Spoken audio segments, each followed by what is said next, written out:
Hey there, I'm Lainey Lipsky, parenting coach and master teacher. Parenting is hard. I totally get it, and I'm here to make it easier for you. Especially if you had a tough childhood or you've got a tough child now, I've got your back.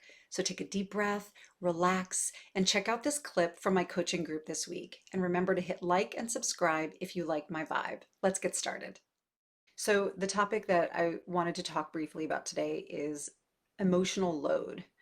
And I want to talk about this idea because it's something that came onto my radar several years ago.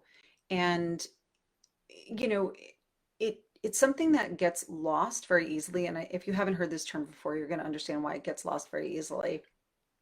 Certainly when you're in the realm of having little ones and you're thinking about diapers and you're thinking about sleep and you're thinking about food and all that stuff, those things are very, very important.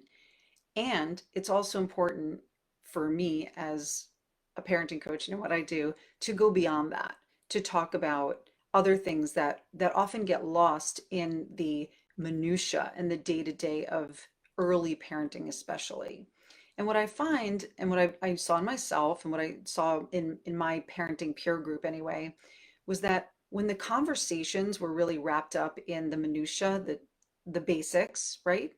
Um, Parenting starts to feel really boring and it starts to feel like not so interesting to talk about and just felt like sort of groundhog day, day in and day out. And it wasn't really a great way to establish deep connections with friends of mine who were also moms, and it kept the conversation at this sort of superficial level. And so what I really want to do and provide is deeper conversation around parenting. So, to that end, this concept of emotional load fits in because it's something that is rarely talked about. And it's one of these invisible factors that go into making, the article that sparked my interest in it was really about moms and women, but I've come to see it being as the person who is the default parent. So it's not necessarily a gendered concept as it was talked about in the original article that I read, but it is really more about the person who is in charge of making decisions for the family. So that can be the dad who's staying at home, that can be the single dad, it can certainly be the mom. It more often is the woman because women are in our culture still expected to be sort of quote unquote better at managing relationship type stuff, managing emotionally related things, and men are still in that sort of fix it mode. They're the providers, they make decisions, right? Typically, and this may not be true in your family, but they typically make decisions and fix things, but women are in the more emotional realm of things. And again, that may or may not be true for your setup, but typically that's how it goes.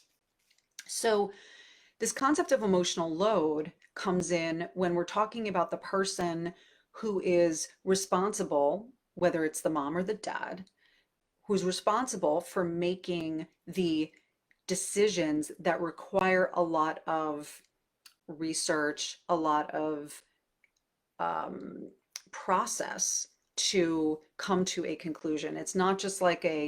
Um, it's not just a split decision like what shirt am I going to wear today, or am I going to work today, or am I not going to work today, or it's not a yes no thing, right?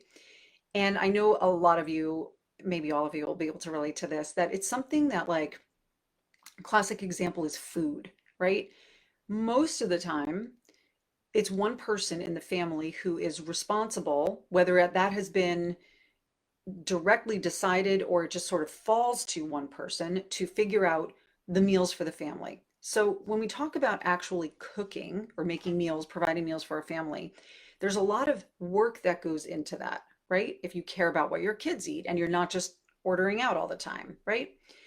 There's meal planning. And this is just one example, right? Of how deep a seemingly simple decision can go. There's meal planning.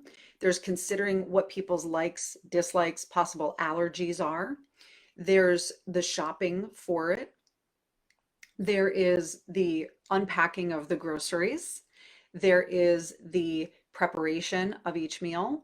There's the actual cooking of each meal. There's the cleaning of each meal, right? So this is a multi-step process to just get a meal on the table. I'm just talking about dinner right now.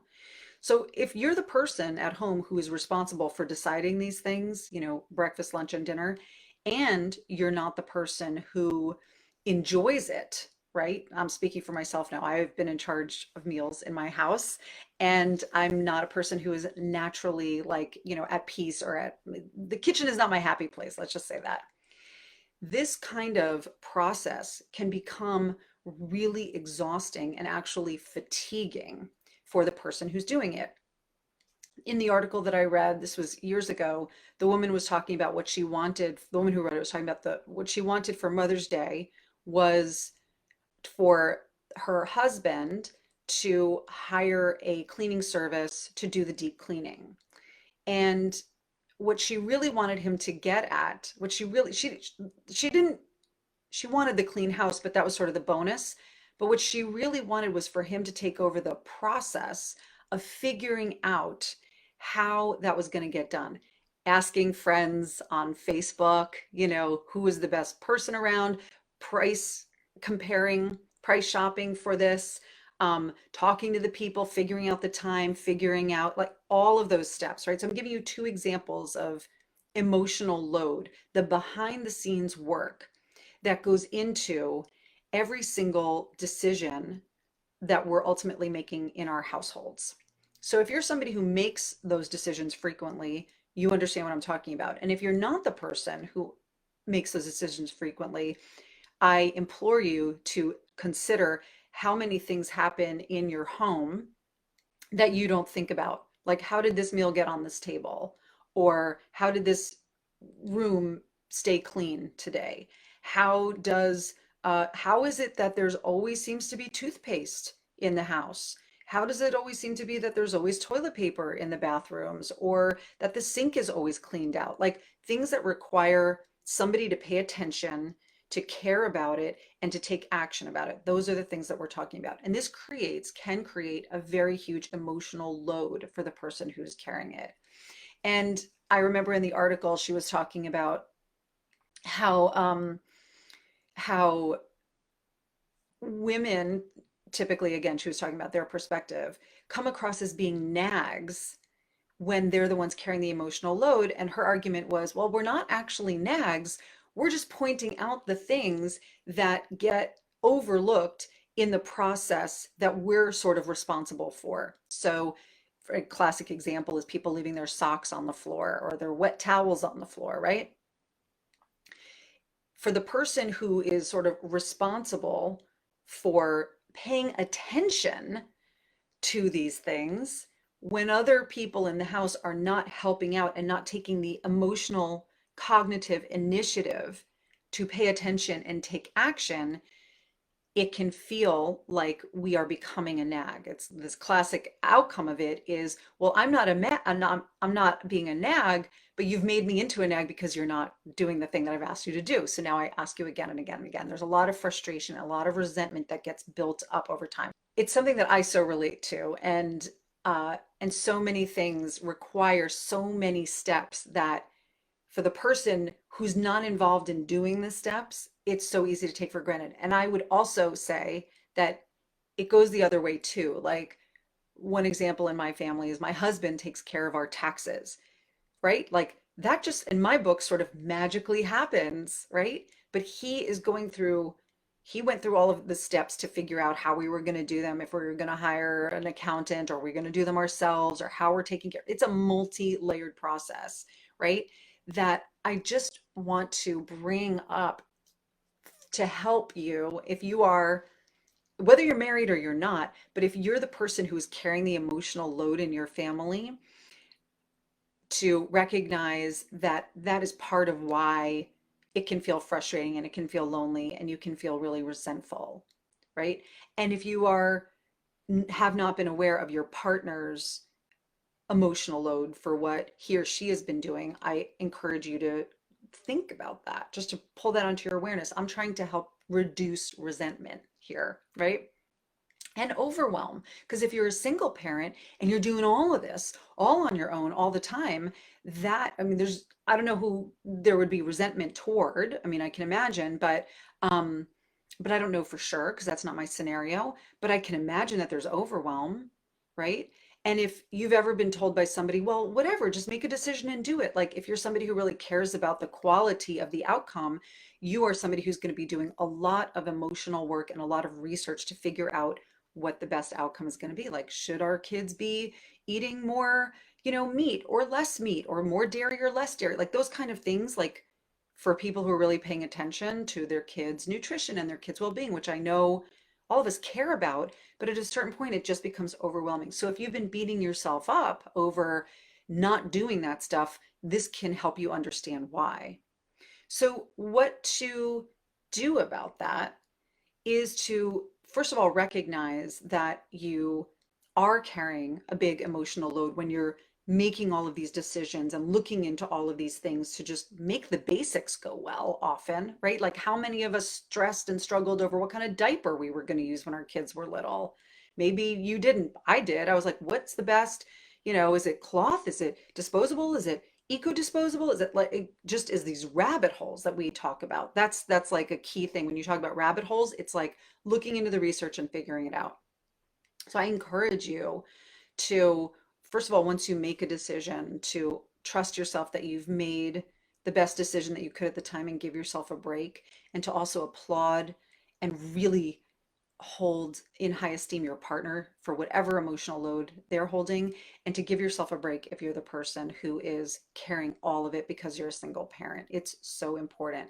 I just wanted to give a name to this because so many of us function in this way and we don't realize why we're frustrated, resentful, or overwhelmed. And when you understand it, you can start to take action around changing some of those things, either making the process more simple. And, I just got one of those meal services that I do the actual cooking, but it's basically a meal planning service, and they send me the recipe and they send me the ingredients. And oh my gosh, like the emotional load that was lifted, my kids choose the menu for the week that's upcoming and it's delivered to me. And, oh, that just like totally opened up my bandwidth for other things that I really care much more about. I care what my kids eat, but I care more about paying attention to what's going on with their schools and what's going on with their friends. And I want to be more available to them. And I don't want my bandwidth to be eaten up by making decisions that, you know, I don't enjoy and that don't feel good and aren't necessarily the best outcome either. I'm not the best meal planner, as it turns out. I'm a good cook, but like putting together a meal is really hard for me. So, so I just encourage you to look at the places where you can reserve and conserve your bandwidth by reducing the number of steps in your research and reducing the number of decisions that you're making. Because as I talked about in another session, the number of decisions that we make each day takes away, this was a bit of research that I read the other week, takes away from our self ability to have self control. Every time that we're making decisions, it takes away from the part of our brain capacity for that day to have self control. And I think that it's more important for us to have more self control than to make more decisions. There's no way to avoid making decisions in parenting, right? But to limit the number of decisions that we make, and then in addition, to limit the amount of emotional load that we're carrying within each decision, I think is really important.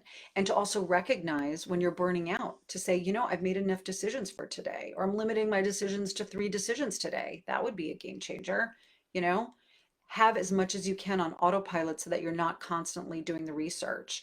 Or have one of my favorite hacks is to have one trusted person who I go to for a particular thing, trusting that they've done the research. Why not? It's like, drafting when you're riding a bicycle, when you ride close to somebody else and you benefit from their momentum, you're drafting off them. You don't have to work as hard. You still have to pedal, still have to keep up. You don't have to work as hard.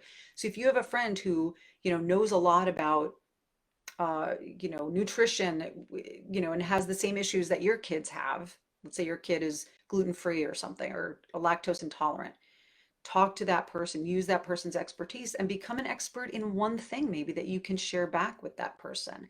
That's a really wonderful way to help everybody lighten their emotional load. So tell me what you think about that. I'd love to hear what your thoughts are on it. And yeah, let's discuss. I really hope this video was helpful to you. Feel free to share it and use the comments to ask a question or to request a topic for the future. We've got links below for free support with things like discipline, teaching your kids how to be more gritty, and how to be more patient with your kids, plus access to my free coaching group. So be sure to check those links out. And remember, we get one shot at parenthood. Our kids only get one shot at their childhood. So let's make it count. Click like and subscribe, and I'll see you soon.